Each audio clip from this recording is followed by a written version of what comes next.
Hello friends, एक बार फिर से आप सभी का बहुत बहुत स्वागत है आपका अपना चैनल डेली मैथ्स में।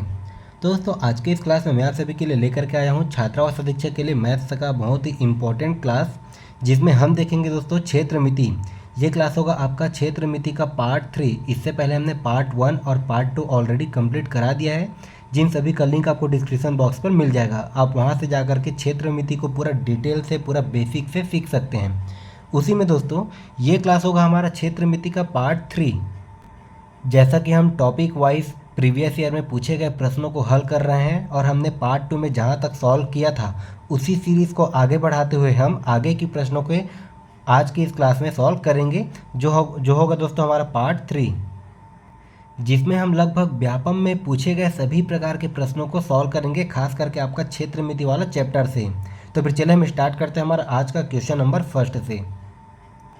देखिए, ये सभी प्रश्न हमारा व्यापम में पूछे गए प्रश्न हैं, और आगे हम छात्रावास अधीक्षक में किस प्रकार से प्रश्न पूछे गए हैं इसके बारे में भी हम डिस्कस करने वाले हैं। तो देखिए दोस्तों, हमारा क्वेश्चन नंबर 11 है। इससे पहले क्लास में हमने क्वेश्चन नंबर 1 से लेकर 10 तक बहुत ही इंपॉर्टेंट प्रश्नों को सॉल्व किया था, और उससे भी पहले क्लास में जो कि हमारा पार्ट 1 था क्षेत्र मिति में, उसमें हमने पूरा डिटेल में, पूरा बेसिक से हमने क्षेत्र मिति के बारे में जाना था कि क्षेत्र मिति से संबंधित चाहे आपका त्रिभुज हो गया, चतुर्भुज हो गया, घन, घनाभ, बेलन, इन सभी का फॉर्मूला कैसे याद किया जाए और इन सभी से संबंधित किस प्रकार से प्रश्न बनते हैं, इन सभी के बारे में हम एक एक करके डिस्कस कर लिए हैं। तो चलिए देखते हैं हमारा आज का क्वेश्चन नंबर 11 क्या दिया है। एक अर्धवृत्ताकार खिड़की का व्यास 49 सेंटीमीटर है, इसका परिमाप होगा। देखिए, बहुत ही सिंपल सा क्वेश्चन है, डायरेक्ट आपको फॉर्मूला बेस्ड क्वेश्चन पूछा गया है, और ये प्रश्न आपको दोस्तों सीजी टेट 2014 में पूछा गया प्रश्न है। देखिए क्या बोला है कि एक अर्धवृत्ताकार खिड़की का व्यास कितना दिया गया, 49 सेंटीमीटर। अब देखिए, जो भी खिड़की है वो आपका अर्धवृत्ताकार है, ठीक है। देखिए, ये एक हो जाता है दोस्तों हमारा पूरा वृत्ताकार, इस प्रकार से, मतलब वो हमारा पूरा वृत्त के आकार का रहेगा। लेकिन इसमें जो भी खिड़की रहेगा दोस्तों वो रहेगा आपका आधा वृत्त के आकार का, अर्धवृत्ताकार, ठीक है। ये हो गया दोस्तों यहाँ से ये आधा। अब देखिए, हमें पता है क्योंकि पूरा आपका एक वृत्त होता है, उसकी परिधि क्या होती है, उसकी परिधि होती है दोस्तों 2πr। ये तो हमें पता ही है, हमने फॉर्मूला वाले सेक्शन में पार्ट 1 में बहुत ही अच्छे तरीके से इसको देखा था। तो देखिए, पूरे वृत्त की परिधि क्या हो जाएगी, 2πr। तो अर्धवृत्त की परिधि क्या हो जाएगी, इसका आधा हो जाएगा। तो अर्धवृत्त का परिधि क्या होगा दोस्तों, ये 2πr, और इसका आधा मतलब ये बटे में 2, ठीक है। यहाँ से ये 2 से 2 कैंसिल हो जाएगा, तो अर्धवृत्त का परिधि क्या हो जाएगा, ये हो जाएगा दोस्तों आपका पाई इंटू आर। अब देखिए, हमें प्रश्न में और क्या दिया है कि अर्धवृत्ताकार खिड़की का व्यास 49 सेंटीमीटर है, ठीक है। व्यास हमें देखिए व्यास दिया गया, मतलब यहाँ से लेके यहाँ तक का डिस्टेंस हमें कितना दिया गया दोस्तों, 49 सेंटीमीटर। यही हो जाएगा इस अर्धवृत्ताकार का व्यास, हो जाएगा ये 49 सेंटीमीटर, ठीक है। और यहाँ से लेके यहाँ तक का अगर मैं डिस्टेंस नापूँ तो ये होगा दोस्तों इसका त्रिज्या, ठीक है। मतलब व्यास क्या होता है, त्रिज्या का 2 गुना, या फिर त्रिज्या जो होता है वो व्यास का आधा होता है। तो देखिए, व्यास मतलब डायमीटर अगर हमें 49 सेंटीमीटर दिया है, तो इसका रेडियस क्या हो जाएगा दोस्तों, ये हो जाएगा आपका 49/2, मतलब ये हो जाएगा इसके डायमीटर का आधा। अब देखिए, हम आते हैं प्रश्न में। देखिए, हमें निकालने के लिए क्या बोला है कि इसका परिमाप क्या हो जाएगा, मतलब ये जो आपको अर्धवृत्ताकार खिड़की दिया गया है इसका परिमाप क्या हो जाएगा, ये हमें निकालना है। तो देखिए, किसी भी क्षेत्र का अगर आपको परिमाप निकालने बोल दिया जाए तो उसका हम परिमाप कैसे फाइंड करेंगे, हम उसके बाहरी जो भी आवरण है उसको हम एक सर्कल के रूप में पूरा करेंगे। जैसे कि मान लीजिए एक त्रिभुज है, हम इसका परिमाप कैसे निकालेंगे, तो इसका परिमाप देखिए, इसका बाहरी आवरण हम यहाँ से लेके यहाँ तक का जो भी वैल्यू उसको ऐड करेंगे, फिर यहाँ से यहाँ तक का जो भी वैल्यू है उसको ऐड करेंगे, फिर यहाँ से यहाँ तक का जो भी वैल्यू है उसको ऐड करेंगे, ठीक है। यही हो जाएगा इसका परिमाप। ठीक इसी प्रकार मान लीजिए अगर हम एक वर्ग का परिमाप निकालते हैं, तो वर्ग का परिमाप हम कैसे निकालते हैं, ठीक इसी प्रकार निकालते हैं। यहाँ से यहाँ तक को जोड़ेंगे, फिर यहाँ से यहाँ तक को जोड़ेंगे, यहाँ से यहाँ तक का जोड़ेंगे, यहाँ से यहाँ तक का जोड़ेंगे, ठीक है। तो इसको हम डायरेक्ट क्या कर देते हैं दोस्तों, इसको हम करते हैं डायरेक्ट 4a, ठीक है। इसी प्रकार से परिमाप निकाला जाता है, मतलब बाहरी आवरण को हम जोड़ देते हैं। ठीक इसी प्रकार अर्धवृत्ताकार का परिमाप हम कैसे निकालेंगे, तो देखिए, हम इस वाले ये जो आपको अर्धवृत्ताकार दिया गया है, इतने ही आवरण को अगर मैं जोड़ूंगा तो देखिए इतना का परिधि क्या निकाला है हमारे पास, क्या निकला है, ये निकला दोस्तों पाई इंटू आर, ठीक है। अब उसके बाद देखिए, ये तो निकला दोस्तों हमारे अर्धवृत्त तक का ये परिधि।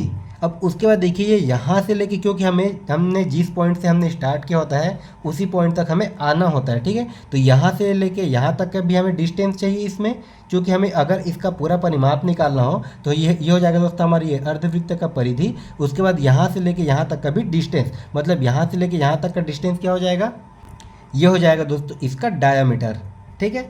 ये चीज़ आपको बिल्कुल बेसिक से समझना है।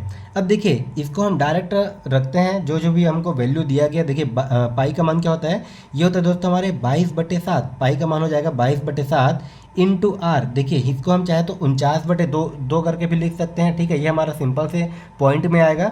लेकिन यहाँ पर देखिए आर को हम d/2 करके भी लिख सकते हैं, क्योंकि यहाँ पर जो रेडियस होता है वो डायमीटर का आधा होता है, ठीक है। तो यहाँ पर ये जो आर है इसको मैं d/2 करके लिख लेता हूँ। उसके बाद ये प्लस में और क्या बच गया दोस्तों, d बच गया। अब देखिए इसको मैं सिंपल सा वैल्यू को पुट कर देता हूँ। देखिए क्या हो जाएगा, ये 22/7 गुणित, देखिए d का मान क्या है दोस्तों 49/2 धन ये हो जाएगा आपका 49। ये हो गया दोस्तों 7 एकम 7, 7 7 49, ये एक बार में कट गया, ये 11 दूने 22, ठीक है। ये हो जाएगा दोस्तों 11 गुणित 7, ठीक है। तो 11 गुणित 7 करने पर ये आपका कितना हो जाएगा, ये आएगा हमारा 77, और ये हमारा प्लस में क्या हो जाएगा 49, ठीक है। और 77 और 49 को जोड़ने पर कितना आ जाएगा, ये आ जाएगा दोस्तों हमारा 126, ठीक है। और ये किस में आएगा, सेंटीमीटर में। और यही क्या हो जाएगा दोस्तों हमारा आंसर, जो कि दिया गया आपका ऑप्शन नंबर डी में। इसी प्रकार से बिल्कुल आपको क्षेत्रमिति से, देखिए क्षेत्रमिति वाला चैप्टर आपका बहुत ही इंपॉर्टेंट है। आपको क्षेत्रमिति से इसी प्रकार से डायरेक्ट फॉर्मूला बेस्ड क्वेश्चन पूछा जाएगा, ठीक है। और किस प्रकार से आपको कंसेप्ट बेस्ड क्वेश्चन पूछेगा, इसको भी हम एक एक करके डिस्कस करेंगे। तो चलिए हम देखते हैं हमारा अगला प्रश्न क्या दिया है। देखिए वृत्त की परिधि ज्ञात कीजिए जिसका व्यास 42 सेंटीमीटर दिया गया है, ठीक है। देखिए बहुत ही सिंपल सा प्रश्न है और ये आपका अमीन एग्जाम में आया हुआ है, ठीक है। देखिए क्या दिया कि वृत्त की परिधि, अभी मैंने आपको बताया था दोस्तों कि एक आपका एक पूर्ण वृत्त होता है, उसकी परिधि क्या हो जाएगी, वो होता है दोस्तों आपका 2πr, ठीक है। वृत्त की परिधि क्या हो जाएगी दोस्तों आपका 2πr, ये हो जाएगा आपका परिधि। परिधि बराबर क्या हो जाएगा दोस्तों 2πr। देखिए हमें परिधि का मान ही निकालना है। अब इसमें देखिए हमें हिंट क्या दिया है, जिसका व्यास मतलब डायामीटर इज इक्वल टू हमें कितना दिया है, ये दिया दोस्तों आपको 42 सेंटीमीटर। और डायामीटर क्या होता है दोस्तों, ये होता है आपका रेडियस का 2 गुना। मतलब अगर मैं आर का मान निकालूं तो ये हो जाएगा दोस्तों आपका d/2, मतलब डायमीटर को मुझे आधा करना पड़ेगा। तो ये हो जाएगा दोस्तों 21, ठीक है, 21 सेंटीमीटर। डायमीटर का आधा क्या होता है, आपका रेडियस होता है। तो देखिए हमें यहाँ से r का वैल्यू पता है, तो मैं डायरेक्ट यहाँ से परिधि निकाल सकता हूँ क्या, बिल्कुल निकाल सकता हूँ। देखिए वृत्त की परिधि क्या हो जाएगी दोस्तों 2πr, मतलब ये हो जाएगा आपका ये 2 गुणित, देखिए पाई का मान क्या हो जाएगा, पाई का मान होता है दोस्तों 22/7, इसको आप बिल्कुल याद करके रखिएगा। और इंटू आर, आर का मान क्या हो जाएगा दोस्तों, ये हमें दिया गया 21, ये हो जाएगा देखिए 7 एकम 7 और ये 7 तिया 21, ठीक है। ये हो जाएगा दोस्तों 22 दूने 44, 22 दूने 44 गुणित 3, यहाँ पर देखिए 3 चौक 12 के 2 बचा 1, 3 चौक 12 और ये एक कितना हो जाएगा 13, मतलब 132। और ये किस में आ जाएगा दोस्तों, सेंटीमीटर में। और यही क्या हो जाएगा हमारा आंसर। देखिए किस में दिया गया है, आपका ऑप्शन नंबर बी में, ये हो जाएगा हमारा राइट आंसर।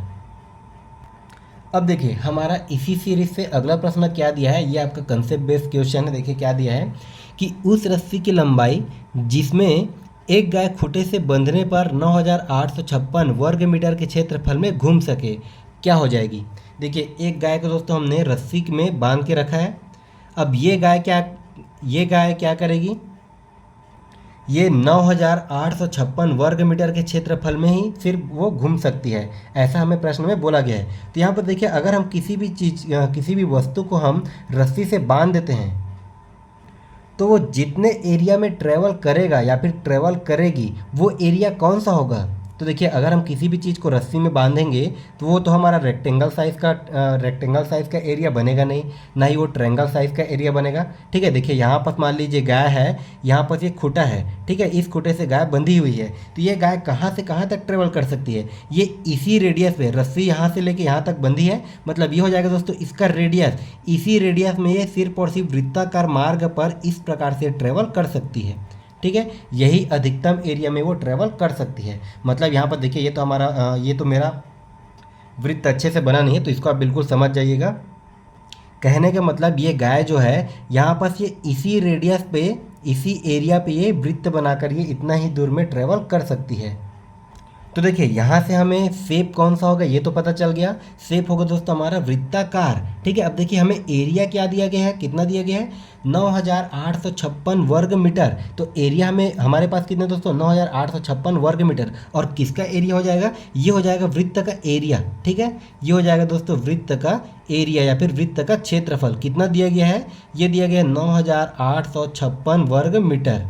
ठीक है, ये हमें दिया गया है। अब देखिए वृत्त का क्षेत्रफल बराबर क्या होता है, वृत्त का क्षेत्रफल होता है दोस्तों ये हो जाएगा आपका ये पाई आर स्क्वायर। ठीक है, वृत्त की परिधि 2 पाई आर और वृत्त का क्षेत्रफल हो जाएगा दोस्तों आपका पाई आर स्क्वायर। इसका मान कितना दिया गया दोस्तों, 9856, ये आपका मीटर स्क्वायर में। ठीक है, अब यहाँ से देखिए अगर मैं आर का मान निकालूँ तो यहाँ से निकाल सकता हूँ क्या, देखिए हमारे पास और कोई ऑप्शन नहीं है, हमें यहीं से आर का वैल्यू निकालना है। तो देखिए ये आर बराबर क्या हो जाएगा दोस्तों, आर स्क्वायर का मान देखिए क्या हो जाएगा, ये हो जाएगा 9856।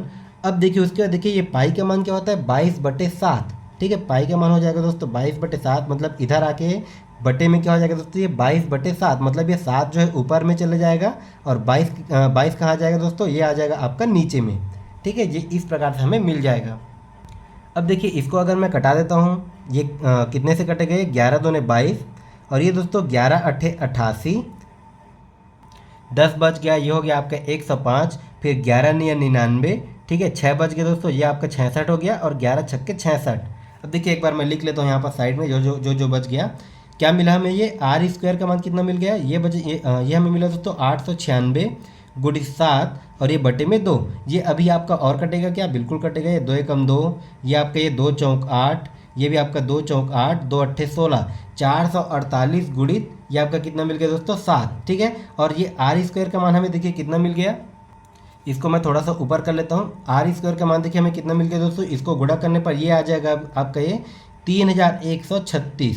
ठीक है, ये तो मिला दोस्तों हमें आर स्क्वायर का मान, लेकिन हमें चाहिए आर का मान। तो आर बराबर क्या हो जाएगा, ये वर्गमूल में। ठीक है, ये आपका 3136। अब 3136, ठीक है, आप चाहो तो इसको भाग विधि से इसका मान भी निकाल सकते हो, वही आपका आंसर हो जाएगा। या फिर देखिए हम चलते हैं दोस्तों ऑप्शन पे। देखिए ऑप्शन में क्या दिया आपका, ये ऑप्शन ए और बी में। ठीक है, यहाँ पर ये 86 है और ये 56 है। मतलब यहाँ पर देखिए अगर मैं किसी भी ऑप्शन में जो भी दिया गया वैल्यू उसका अगर मैं वर्ग करता हूँ तो इकाई में आपका ये 6 आना चाहिए। ठीक है, जो कि आपका सिर्फ और सिर्फ ऑप्शन ए और बी में सेटिस्फाइड कर रहा है, मतलब ये हमारा ऑप्शन सी होगा नहीं और ये डी भी नहीं हो सकता। ठीक है, अब उसके बाद देखिए या तो मैं चाहूँ तो इसको भाग विधि से इसका वर्गमूल निकाल सकता हूँ, या तो यहाँ पर ये ऑप्शन ए और बी को मैं निकाल करके इन दोनों का वर्ग करके देख सकता हूँ। अब मान लीजिए अगर मैं 56 का ही वर्ग करता हूँ तो यहाँ पर देखिए वर्ग निकालने का तरीका मैंने आपको बताया था। यहाँ पर ये क्या हो जाएगा दोस्तों 5 पंचे 25 और ये 6 छक्का क्या हो जाएगा दोस्तों 36। ठीक है, ये है आपका वर्ग निकालने का शॉर्ट ट्रिक। ये मैंने आपको वर्ग और वर्गमूल वाले चैप्टर में काफ़ी अच्छे से बताया हुआ है। और ये इसको हम उसके बाद देखिए हमारा अगले स्टेप क्या हो जाएगा, 6 पंचे 30, 30 दूने 60, ये आ गया 60। उसको मैंने लिख लिया दोस्तों बीच में, जो भी आया उसको मैं लिख लेता हूँ। ये 6, ये 3 का 3, 6 और ये 5 11 की 1 और ये 1 2 और ये 1 कितना आ गया दोस्तों 3, 3136, जो कि हमारा राइट मतलब ये सेटिस्फाइड कर रहा है। तो आर का मान कितना मिल जाएगा हमारे पास, आर का मान क्या हो जाएगा दोस्तों 56 मीटर। और यही क्या हो जाएगा हमारा आंसर, जो कि देखिए आपका दिया गया दोस्तों आपका ऑप्शन नंबर बी में। ठीक है, तो इसी प्रकार से आप हर एक प्रश्न को बनाइएगा, बहुत ही आसान से प्रश्न होते हैं, बस आपको थोड़ा सा घुमाने का प्रयास करेगा ऐसे प्रश्न में। तो चलिए अगला प्रश्न देखा जाए। देखिए ये प्रश्न आपका छात्रावास अधीक्षक 2014 में पूछा गया है, इसी टॉपिक से। ठीक है, इसी टॉपिक से आपका 2014 में भी पूछा गया है, 2016 में भी पूछा गया है, इसीलिए ये वाला टॉपिक हमारा सबसे ज़्यादा इंपॉर्टेंट है। खास कर आपका देखिए 3 चैप्टर होता है दोस्तों। एक होता है आपका देखिए सिंप्लीफिकेशन, उसके बाद आता है आपका क्षेत्र मिति वाला चैप्टर, उसके बाद आता है दोस्तों आपका प्रतिशत। ठीक है, तो ये आपका ये 3 से 4 चैप्टर ही ऐसे होते हैं। उसके बाद हमारा लाभ हानि भी होता है। ठीक है, तो ये 3 से 4 चैप्टर हमारा ऐसा होता है जहाँ से आपका ये 80 से 85% हमारा मैथ्स कवर करता है। और इस बार आपने सिलेबस देखा ही होगा कि आपका छात्रावास अधीक्षक में आपका 25 नंबर का गणित पूछने वाला है। ठीक है, तो गणित वाला हमारा चैप्टर काफ़ी इंपॉर्टेंट होने वाला है, बिल्कुल ध्यान से बनाइएगा, बहुत ही इंपॉर्टेंट रोल प्ले करते हैं दोस्तों आपका 25 नंबर। ठीक है, अब देखिए हमारा अगला प्रश्न क्या है कि एक कार का पहिया जिसकी त्रिज्या 1 फुट है 7 चक्कर में कितनी दूरी तय करता है। देखिए एक कार का पहिया है, अभी हमने जो कंसेप्ट देखा दोस्तों गाय वाला, सिर्फ उसी कंसेप्ट पे बेस्ड हमारे प्रश्न है कि ये एक कार का पहिया है इस प्रकार से। अब वो क्या बोल रहे हैं कि जिसकी त्रिज्या 1 फुट है, ठीक है, मतलब यहाँ पर इसकी कोई त्रिज्या हो जाएगी, इसका मान क्या है दोस्तों 1 फुट, ठीक है। अब ये 7 चक्कर में कितनी दूरी तय करेगी ये हमें पूछा गया है, मतलब ये पहिया ये 7 बार घूमेगी, 7 बार ये घूमेगी, ठीक है, और 7 बार घूमने के बाद ये कितनी दूरी तय करेगी ये हमें पूछा गया है। तो देखिए हम एक बार इस पहिए के एक बार घूमने पर, मतलब यहाँ से लेके देखिए यहाँ से लेके हम घूम कर आएंगे और इस प्रकार से वापस यहीं तक हम पहुँच गए, ये हो जाएगा दोस्तों इस पहिया द्वारा तय की गई एक चक्कर, ठीक है। और इसी एक चक्कर का मतलब क्या हो जाएगा दोस्तों, इसने टोटल कितना डिस्टेंस ट्रेवल किया, ठीक है, एक चक्कर में इसने कितना डिस्टेंस ट्रेवल किया ये हो जाएगा इस एक चक्कर का मतलब। तो देखिए हमें रेडियस आर का मान कितना दिया गया है, ये दिया दोस्तों हमें 1 फुट, ठीक है, ये दिया दोस्तों हमें 1 फुट। अब देखिए एक चक्कर में पहिया द्वारा तय की गई दूरी कितना है दोस्तों, एक चक्कर ये अगर ये पहिया तय करती है तो ये कितने दूरी चलती है, तो ये हमारा 1 फुट चलेगी, ठीक है। मतलब एक चक्कर में पहिया द्वारा तय की गई दूरी कितना हो जाएगा दोस्तों, ये हो जाएगा आपका 1 फुट। और एक चक्कर में पहिया द्वारा तय की गई दूरी क्या हो जाएगा, वो होगा दोस्तों उसकी परिधि, वो क्या हो जाएगा दोस्तों उसकी परिधि। और देखिए ये पहिया जो है ये वृत्ताकार में है, तो वृत्त की परिधि क्या हो जाता है दोस्तों, ये होता है आपका ये 2πr, ठीक है, अभी हमने डिस्कस किया था। अब यहाँ पर देखिए ये जो है एक चक्कर लगा रहा है, मतलब ये अपने पूरे एक परिधि में चक्कर लगा रहा है, और वृत्त की परिधि क्या हो जाएगा दोस्तों, ये है आपका ये 2πr। अब देखिए r का वैल्यू हमें पता है, ठीक है, r का वैल्यू हमें कितना दिया गया दोस्तों 1 फुट। तो r का वैल्यू अगर मैं रखूँ तो यहाँ पर ये क्या हो जाएगा, ये इंटू में हमारा ये हो जाएगा दोस्तों 1, मतलब इसकी एक परिधि का मान कितना हो जाएगा दोस्तों, ये हो जाएगा आपका 2 इंटू पाई, ठीक है, 2 इंटू पाई। ये आपका जो भी मान आएगा दोस्तों ये आएगा आपका ए फुट में। मतलब एक बार चक्कर लगाने पर, इस पहिए द्वारा एक बार चक्कर लगाने पर, ठीक है, वो 2π फुट के बराबर में चलती है।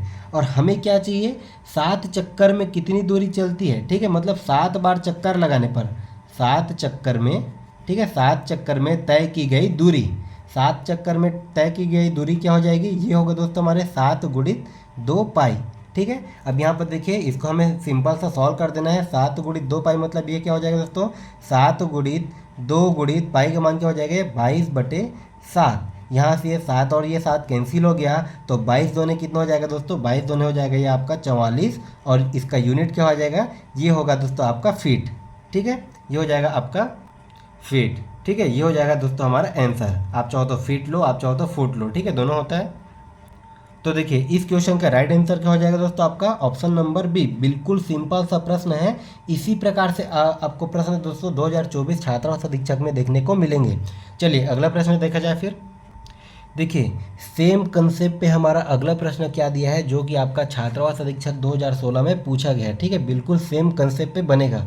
क्या दिया है कि दिए गए चित्र में वृत्त सी का क्षेत्रफल 9π है, तो वर्ग PQRS का क्षेत्रफल क्या होगा ये हमें पूछा गया है। देखिए वही कंसेप्ट आपका लगेगा जो मैंने आपको बताया था दोस्तों अभी, जो गाय बंधी है खूटे में, ठीक है, वो वाला कंसेप्ट हो गया। जो अभी मैंने बताया था दोस्तों जो पहिए द्वारा तय की गई दूरी, वो वाला कंसेप्ट, और ये वाला कंसेप्ट, तीनों का कंसेप्ट बिल्कुल सेम है। बस हमें एक चीज़ निकालना है। देखिए अगर आपको ये वर्ग का क्षेत्रफल पूछा रहेगा, ठीक है, तो यहाँ पर हम क्या करेंगे, इसका कोई एक साइड निकालना है, या फिर आपको ये वृत्त का क्षेत्रफल पूछा रहेगा तो हमें क्या करना है, इसका या तो हमें डायमीटर निकालना है या फिर रेडियस निकालना है। इन तीनों में से एक चीज़ अगर आप निकाल लेते हो तो बाकी आप पूरा का पूरा क्वेश्चन बिल्कुल आसानी से विद इन सेकेंड बना सकते हो।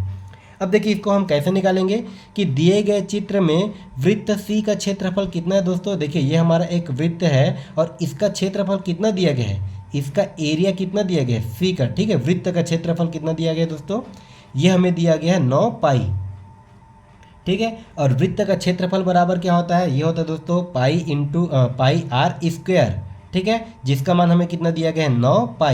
यहाँ से ये पाई और पाई कैंसिल हो जाएगा, तो r बराबर क्या हो जाएगा दोस्तों, ये वर्गमूल 9, ठीक है, मतलब r का मान कितना हो जाएगा, ये 3, ठीक है। ये हमें मिल गया दोस्तों r का मान। और ये r क्या है, ये r है दोस्तों इस वृत्त का रेडियस, ठीक है, ये हो जाएगा दोस्तों हमारा r।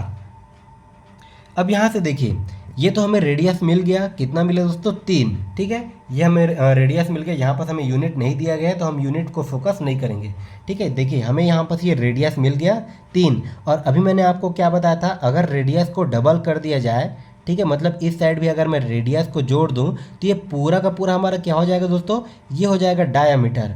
ठीक है, मतलब d इज इक्वल टू क्या होता है 2r, मतलब ठीक है ये हमारा होता है डायमीटर का आधा, ये किसके बराबर में होता है, रेडियस। अब यहाँ से देखिए हमें यहाँ से लेके पूरा यहाँ तक का हमें डायमीटर मिल गया, और यही डिस्टेंस क्या हो जाएगा दोस्तों, ये p से q तक का डिस्टेंस। ठीक है, यही डिस्टेंस हमारा सेम टू सेम p से q तक का हो जाएगा। और इस प्रश्न में हमें क्या दिया गया है, ये हमें दिया गया है दोस्तों वर्ग, वर्ग पी क्यू आर एस। और वर्ग का कंसेप्ट क्या होता है, इसके सभी भुजाएं आपस में बराबर होती हैं। ठीक है, मतलब देखिए इसका रेडियस कितना है दोस्तों, 3 सेंटीमीटर, जो भी आपका यूनिट जो भी दिया गया है। ठीक है, यहाँ पर इसका रेडियस 3 दिया गया है, तो इसका डायामीटर कितना हो जाएगा, ये हो जाएगा आपका 3, और ये 3 कितना हो जाएगा, 6 हो जाएगा। ठीक है, तो यहाँ पर देखिए हमें वर्ग का एक साइड मिल गया दोस्तों, 6 मिल गया, तो इसके सभी साइड क्या हो जाएंगे आपस में, ये 6 के बराबर ही हो जाएंगे। ठीक है, और हमें इसी वर्ग का क्षेत्रफल निकालना है, तो यहाँ से हम बिल्कुल हम वर्ग का क्षेत्रफल निकाल सकते हैं। ठीक है, वर्ग पी क्यू आर एस का क्षेत्रफल क्या हो जाएगा, ये हो जाएगा दोस्तों, देखिए एक साइड है हमारे पास 6, मतलब ये हो जाएगा आपका ये 6 गुणित 6, मतलब ये 6 गुणित 6 करने पर कितना आ जाएगा, ये 6 गुणित 6 मतलब ये हो जाएगा दोस्तों आपका 36। ठीक है, यहाँ पर हमें यूनिट नहीं दिया गया है, तो ये 36 ही हमारा क्या हो जाएगा दोस्तों आंसर, जो कि देखिए दिया गया हमें ऑप्शन नंबर सी में। इसी प्रकार से आपको बिल्कुल प्रश्न पूछेंगे, बहुत ही आसान होंगे, बस आपका ये सभी का आपको देखिए फॉर्मूला को याद करना ही पड़ेगा। और इन सभी का फॉर्मूला दोस्तों, चाहे आपका वर्ग हो गया, त्रिभुज हो गया, ठीक है, घन हो गया, घनाभ हो गया, इन सभी का फॉर्मूला हम किस प्रकार से याद कर सकते हैं, ये मैंने आपको पार्ट 1 में, इसके क्षेत्रमिति के पार्ट 1 में बहुत ही अच्छे तरीके से बताया हुआ है। आपका 2.5 घंटे का पूरा क्लास है, आप जा करके उस वीडियो को जरूर देखिएगा, उसका लिंक मैं आपको डिस्क्रिप्शन बॉक्स पर दे दूंगा। ठीक है, उसको आप जा करके जरूर देखिएगा। तो चलिए हम अगला प्रश्न देखते हैं।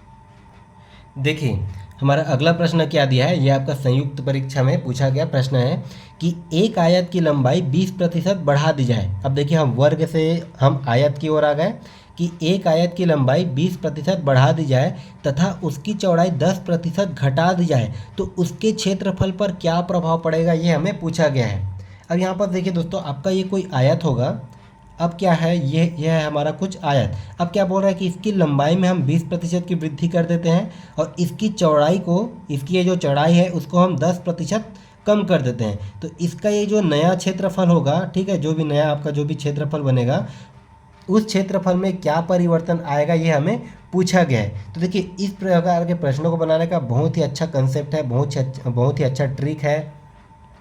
इसके 3 ट्रिक बनते हैं, इसको आप बिल्कुल याद रखिएगा। देखिए इसका ट्रिक क्या हो जाएगा, देखिए एक होता है दोस्तों, मान लीजिए देखिए वर्ग का आपको चाहे आपका वर्ग दिया गया हो या फिर आयत दिया गया हो, इसमें हमें सिर्फ और सिर्फ 2 साइड को हमें याद रखना है। एक रहेगा दोस्तों आपका ए, एक रहेगा आपका बी। ठीक है, इसमें से कोई से एक लंबाई रहेगा, कोई से एक आपका चौड़ाई रहेगा। अब देखिए यहाँ पर ध्यान दीजिएगा, अगर हम लंबाई और चौड़ाई दोनों साइड को बढ़ा दें, ठीक है, दोनों साइड को बढ़ा दें, तब की कंडीशन में हमारा फॉर्मूला क्या हो जाएगा दोस्तों, मतलब देखिए अगर हम दोनों साइड को बढ़ा दें तो कुल क्षेत्रफल में क्या परिवर्तन आएगा। ठीक है, तो कुल क्षेत्रफल में क्या परिवर्तन आएगा, तो इसका फॉर्मूला क्या हो जाएगा, ये होगा दोस्तों आपका ये ए प्लस बी प्लस ये हो जाएगा दोस्तों आपका ये ए इंटू बी, और ये अपॉन में क्या हो जाएगा, ये 100। ठीक है, अगर हम दोनों साइड को बढ़ा देते हैं तब की कंडीशन में, अगर हम किसी भी चाहे वर्ग हो, आयत हो, ठीक है, अगर हम उसके दोनों साइड को बढ़ा दें तो कुल क्षेत्रफल जो आपका आएगा उसमें हमेशा वृद्धि ही होगा। ठीक है, दोनों साइड में यहाँ पर देखिए सभी जो वैल्यू है वो आपका प्लस में है, तो दोनों क्षेत्रफल में वृद्धि ही होगा। ठीक है, और उसके बाद देखिए हमारा अगला क्या आता है, अगर हम एक साइड को अगर बढ़ा दें और दूसरे साइड को घटा दें। ठीक है, मतलब देखिए एक साइड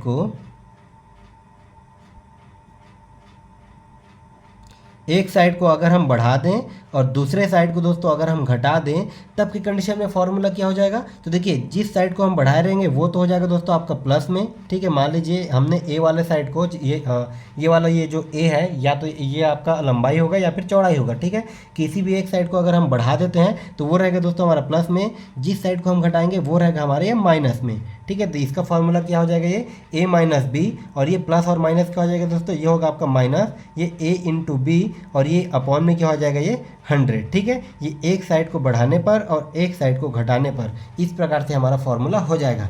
अब देखिए हमारा तीसरा कंडीशन क्या होता है, अगर हम दोनों साइड को घटा दें। ठीक है, अगर हम दोनों साइड को घटा दें, तब की कंडीशन में फॉर्मूला क्या हो जाएगा।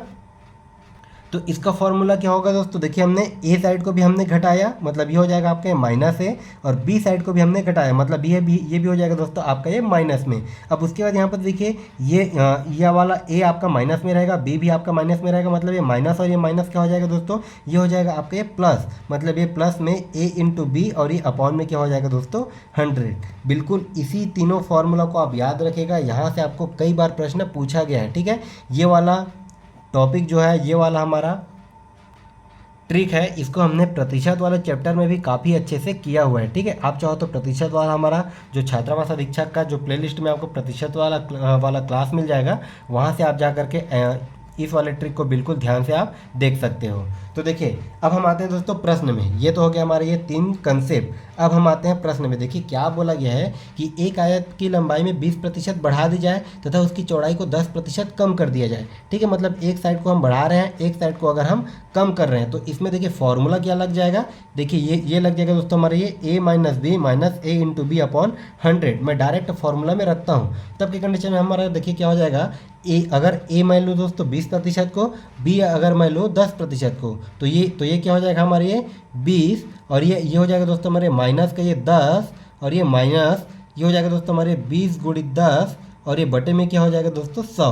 ठीक है, यहाँ से देखिए ये हमारा 2 जीरो से ये 2 जीरो कट गया, 20 में से ये 10 जाएगा तो कितना बचेगा, 20 में से 10 जाएगा तो बचेगा दोस्तों हमारे ये 10, और ये माइनस 2 एकम 2, कितना आ गया 10 माइनस 2। मतलब देखिए 10 में से अगर मैं 2 को माइनस करूंगा तो हमारे पास क्या मिलेगा, हमें मिलेगा दोस्तों 8%। ठीक है, जो भी आपके फाइनल आएगा दोस्तों ये आपका सभी प्रतिशत में रहेगा। ठीक है, मतलब देखिए हमें फाइनल जो परिवर्तन क्षेत्रफल में परिवर्तन क्या मिला, 8% का परिवर्तन मिला। अब यहाँ पर एक चीज़ ध्यान दीजिएगा, यहाँ पर आपका जो भी आंसर आएगा दोस्तों, अगर वो पॉजिटिव में आता है तो उसका मतलब है दोस्तों कि क्षेत्रफल में कुल वृद्धि हो रहा है। अगर हमारा आंसर अगर निगेटिव में आता है तो उसका मतलब है कि हमारा ये क्षेत्रफल जो है उसमें कमी आ रहा है। ठीक है, तो ये हो जाएगा दोस्तों हमारा राइट आंसर, मतलब 8% की वृद्धि। तो इसका राइट आंसर क्या हो जाएगा दोस्तों, आपका ऑप्शन नंबर बी, ये हो जाएगा हमारा राइट आंसर। चलिए इसी टाइप में हमारा देखिए अगला प्रश्न क्या दिया है, बहुत ही इंपॉर्टेंट प्रश्न है दोस्तों। देखिए ये आपका रिपीट हुआ है। ठीक है, सीजी व्यापम जैसे एग्जाम में प्रश्न रिपीट भी होते हैं, बिल्कुल आप ध्यान दीजिएगा। देखिए ये आपका फूड इंस्पेक्टर 2017 और पटवारी एग्जाम 2019 में पूछा गया प्रश्न है, सेम टू सेम। ठीक है, देखिए क्या दिया है कि किसी आयत की लंबाई में 20% की वृद्धि की गई और चौड़ाई में 20% की कमी की गई, तो क्षेत्रफल क्या होगा। ठीक है, वही रहेगा, 5% बढ़ जाएगा, 5% कम हो जाएगा, या फिर 4% कम हो जाएगा। तो बिल्कुल आप वीडियो को रोक करके इस प्रश्न को बनाने का प्रयास कीजिएगा। तो देखिए इसमें हमें क्या बोला है दोस्तों कि इसकी लंबाई में 20% की वृद्धि हो रही है। ठीक है, और चौड़ाई में 20% की कमी हो रही है, मतलब एक वैल्यू में दोस्तों वृद्धि हो रही है और एक वैल्यू में कमी हो रही है। तो यहाँ पर देखिए कुल प्रतिशत में वृद्धि होगा कि कमी होगा ये अभी तक हमें नहीं पता। ठीक है, तो प्रतिशत में वृद्धि या फिर कमी, तो इसका फॉर्मूला क्या हो जाएगा दोस्तों, अभी मैंने आपको बताया था अगर एक साइड में वृद्धि हो और एक साइड में कमी हो तो उसका फॉर्मूला क्या हो जाएगा। तो ये हो जाएगा दोस्तों आपका ए minus B minus A into B upon 100। ठीक है, जो भी आएगा वो रहेगा दोस्तों आपका प्रतिशत में। तो डायरेक्ट हम इसमें फॉर्मूला पे रखते हैं। देखिए ए का मान हो जाएगा दोस्तों आपका 20, ये हो जाएगा आपका 20, माइनस बी का मान हो जाएगा दोस्तों ये भी हो जाएगा आपका 20। ठीक है, उसके बाद माइनस ये होगा दोस्तों आपके 20 गुणित 20, और ये बटे में क्या हो जाएगा दोस्तों आपका 100। ठीक है, यहाँ से ये देखिए एक 20 हमारा माइनस में है, एक प्लस में, दोनों आपस में कट जाएंगे। यहाँ से ये हमारा 2 जीरो से हमारे 2 जीरो कट गया, कितना बचा दोस्तों, ये तो आपका ये पूरा कट गया। यहाँ पर ये बचा दोस्तों हमारे 2 दूने 4। ठीक है, ध्यान दीजिएगा इसके सामने में माइनस है। ठीक है, मतलब देखिए 4% इसमें कमी आ रहा है। ठीक है, माइनस का मतलब क्या हो जाएगा, मैंने अभी आपको बताया था दोस्तों, माइनस का मतलब होगा आपका कमी। यही अगर आपका प्लस में आता तो इसका मतलब हो जाता दोस्तों वृद्धि।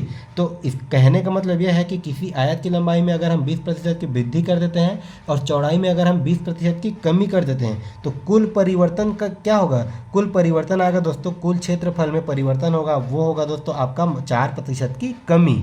ठीक है, तो इसका राइट आंसर क्या हो जाएगा, ये हो जाएगा आपका ऑप्शन नंबर डी, 4% कम हो जाएगा, ये हो गया हमारा राइट आंसर। तो चलिए हमारा अगला प्रश्न देखिए क्या दिया है कि एक घन जिसकी कोण 6 सेंटीमीटर है। अब देखिए हमारा घन वाला चैप्टर से प्रश्न आ गया एक घन जिसकी कोर 6 सेंटीमीटर है से 3 सेंटीमीटर कोर के कितने घन काटे जा सकते हैं। अब देखिए दोस्तों, आप बिल्कुल ध्यान दीजिएगा, चाहे आपका घन रहे, ठीक है, चाहे आपका दोस्तों घन रहे, चाहे अगर आपका घनाभ रहे, ठीक है, इस प्रकार से चाहे आपका घन रहे या फिर अगर आपका घनाभ रहे, अगर बोल दिया जाए कि इसको काट करके हम छोटा छोटा कितने घन या फिर छोटा छोटा कितने घनाभ बना सकते हैं, कभी भी आपको इस प्रकार से प्रश्न पूछ दिया जाए, या तो आपको बोल दिया जाए दोस्तों कि इसको काट कर या फिर इसको पिघला कर हम कितने छोटे नए घन बना सकते हैं, इस प्रकार से अगर आपको कभी भी प्रश्न पूछ दिया जाए तो आप बिल्कुल याद रखिएगा, हम सिर्फ और सिर्फ कंपैरिजन करेंगे दोस्तों इसके वॉल्यूम से, ठीक है, हम कंपैरिजन करेंगे सिर्फ और सिर्फ इसके वॉल्यूम से।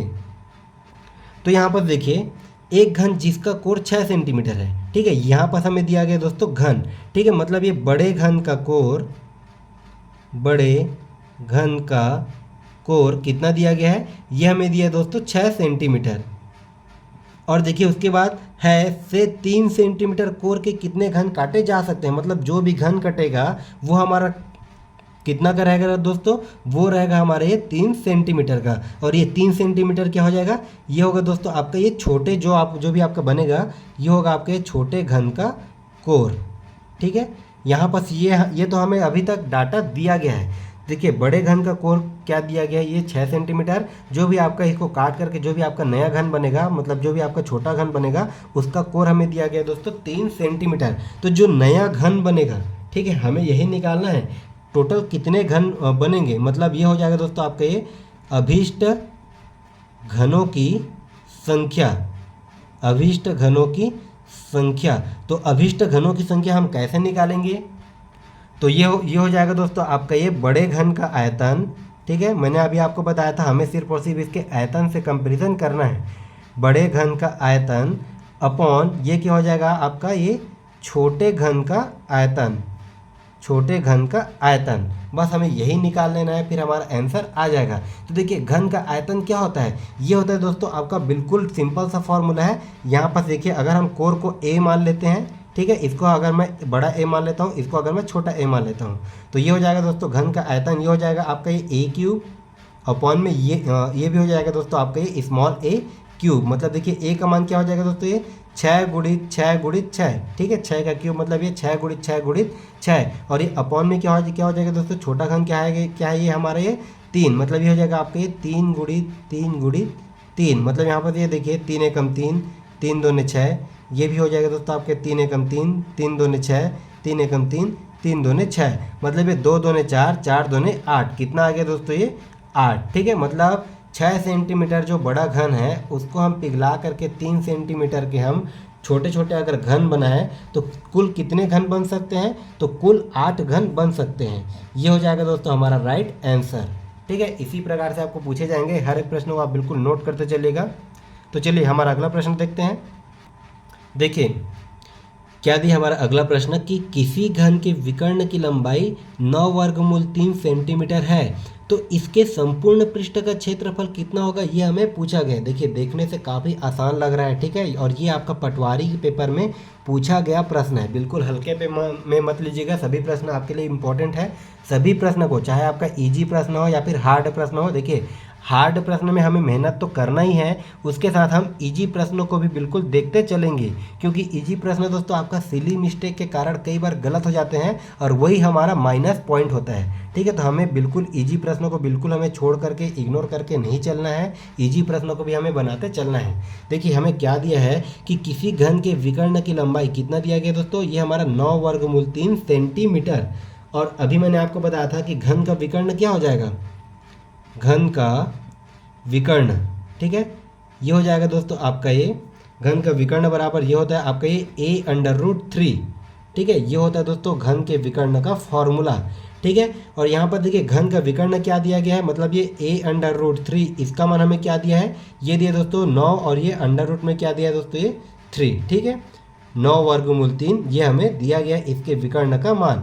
यहाँ से देखिए √3, ये √3 इसको अगर मैं कटा दूँ तो यहाँ पर मुझे क्या मिल जाएगा, ये मिल गया दोस्तों a = 9, ये हमें a का मान मिल गया, ठीक है, मतलब घन का एक भुजा हमें मिल गया।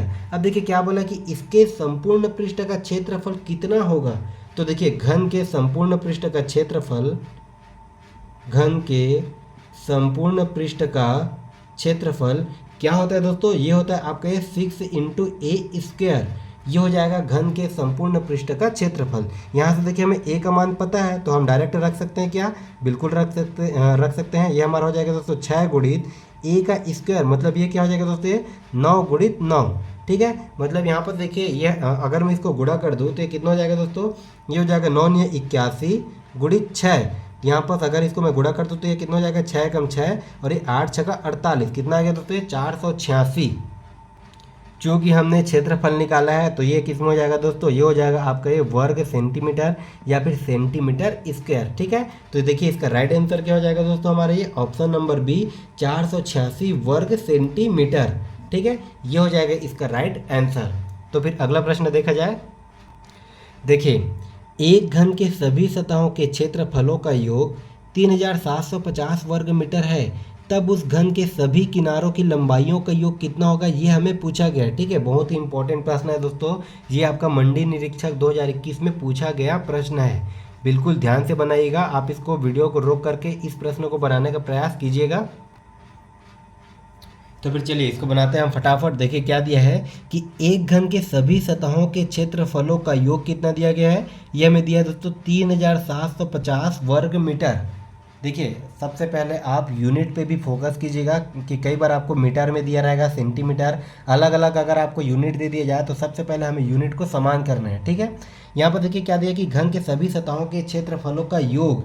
ठीक है, मान लीजिए हम मान लेते हैं घन का भुजा। ठीक है, घन की भुजा को अगर हम मान लेते हैं, भुजा अगर मैं मान लिया दोस्तों, भुजा को मान लेता हूँ अगर मैं ए, तो देखिए सभी सतहों का क्षेत्रफल, इसमें देखिए क्या दे, सिर्फ और सिर्फ आपको कंफ्यूज करने के लिए दिया है कि घन के सभी सतहों का क्षेत्रफल। ठीक है, तो देखिए घन के सतह का क्षेत्रफल क्या होता है दोस्तों, ये हो जाएगा आपके 6 इंटू ए स्क्वायर, 6a स्क्वायर, ये होता है दोस्तों सभी सतहों का क्षेत्रफल। और इसका मान हमें कितना दिया गया है, ये दिया गया दोस्तों आपके 3750 वर्ग मीटर। ये हमें दिया है दोस्तों 3750 वर्ग मीटर, इस प्रकार से हमें दिया गया है। तो मैं यहाँ से ए का वैल्यू निकाल सकता हूँ क्या। ठीक है, यहाँ से अगर मैं ए का मान निकाल लूँ तो हमारा देखिए कितना हो जाएगा, ये ए स्क्वायर बराबर ये हो गया दोस्तों ये 3750 और ये बटे में 6। अगर मैं इसको कटा दूँ तो ये देखिए हमारे कितने बार में कटे गए, 6 कम 6, ये 6 छक्के 36, ये हमारा 1 बच गया, 6 दूने 12। ठीक है, ये हमारा 15 हो गया, 12 6 दूने 12 हो गया दोस्तों, ये हमारा 3 बच गया और ये 6 पंचे 30, मतलब ए स्क्वायर का मान कितना मिला, ये हमें मिल गया दोस्तों 625। ठीक है, ए स्क्वायर का मान मतलब ए का मान क्या हो जाएगा दोस्तों, ये वर्गमूल 625, मतलब ए का मान मुझे क्या मिल गया। ठीक है, 625 किसका वर्ग होता है, ये हो जाएगा दोस्तों आपका ये 25 का वर्ग है। ठीक है, मतलब ये हमें ए का मान मिल गया। अब उसके बाद हमें निकालना क्या है कि घन के सभी किनारों की लंबाइयों का योग कितना होगा, ये हमें पूछा गया है। तो देखिए टोटल घन में कितने किनारे होते हैं। ठीक है, तो इसके सभी किनारों का योग क्या हो जाएगा दोस्तों, टोटल घन में कितने किनारे होते हैं, इसमें होता है दोस्तों आपका 12 किनारा। ठीक है, मतलब ये हो जाएगा आपके 12 इंटू ए। ठीक है, ये क्या है दोस्तों आपका, ये हो जाएगा ये घन के सभी किनारों का योग, ये हो जाएगा दोस्तों सभी किनारों का योग। ठीक है, ये हो जाएगा आपका ये 12 इंटू ए, मतलब यहाँ पर देखिए ये हो जाएगा आपके 12 गुणित ए का मान हमें कितना मिला दोस्तों, ये हमें मिल गया 25। ठीक है, तो यहाँ पर ये 25 दूने 50 की 0, ये बचा 5, 25 से कम 25 और ये 5 कितना हो जाएगा आपका ये 30, मतलब ये आपका आ गया दोस्तों 300 और ये किस में हो जाएगा आपका ये मीटर में। मतलब घन के सभी किनारों का सभी किनारों को अगर मैं जोड़ दूं तो वो आपका 300 मीटर के बराबर में होगा। ठीक है, और यही क्या हो जाएगा दोस्तों हमारा आंसर। देखिए आपका किस में दिया गया है, ये दिया गया दोस्तों आपका ऑप्शन नंबर सी में, ये हो जाएगा हमारा राइट आंसर। ठीक है, तो इस प्रकार से आपको प्रश्न पूछे जाएंगे, सभी प्रश्न आपके लिए बहुत ही इंपॉर्टेंट है, हर एक प्रश्न को आप बिल्कुल नोट करते चलिएगा। इसके बाद दोस्तों हमारा घनाभ हो गया और आपका ये बेलन हो गया। ठीक है, घनाभ और बेलन से संबंधित कुछ और प्रश्न बच गए जिसको हम अगले पार्ट में सॉल्व करेंगे। उसके बाद हमारा क्षेत्रमिति से संबंधित लगभग सभी प्रकार के प्रश्न हमसे सॉल्व हो जाएंगे, हमसे क्षेत्रमिति से एक भी प्रश्न नहीं छूटेंगे। इसी सीरीज़ में दोस्तों हमारा देखिए मैथ्स जो है बिल्कुल जीरो लेवल से सिलेबस के अकॉर्डिंग चल रहे हैं, खास करके आपका छात्रावास अधीक्षक के लिए बिल्कुल जीरो लेवल से एडवांस लेवल से हम जीरो लेवल से हम एडवांस लेवल तक हम मैथ्स को स्टार्ट कर रहे हैं। ठीक है, जिसमें हमने क्लास 1 से लेके क्लास 10 तक कंप्लीट कर दिया दोस्तों। ये क्लास है आपका क्लास 11, जिसका ये है दोस्तों आपका पार्ट 3। ठीक है, तो कहने का मतलब ये है कि इसमें हमने क्लास 1 से लेकर क्लास 10 तक ऑलरेडी कंप्लीट करा दिया है, जिसका लिंक आपको डिस्क्रिप्शन बॉक्स में मिल जाएगा। उसमें हमने दोस्तों छात्रावास अधीक्षक के लिए मैथ्स को बिल्कुल जीरो लेवल से कंप्लीट कराया हुआ है, जो है दोस्तों आपका बिल्कुल सिलेबस के अकॉर्डिंग। तो आप चाहो तो उस वीडियो को जा करके देख सकते हो। इसी के साथ अगर आप चैनल पर नए हैं तो आपको जो है छात्रावास अधीक्षक की तैयारी करनी है, तो आप हमारे चैनल को सब्सक्राइब कर लीजिएगा। और आपको हमारा क्लास कैसा लगा ये भी आप हमें कमेंट करके ज़रूर बताइएगा। तो फिर मिलते हैं फिर अगले क्लास में, तब तक के लिए धन्यवाद।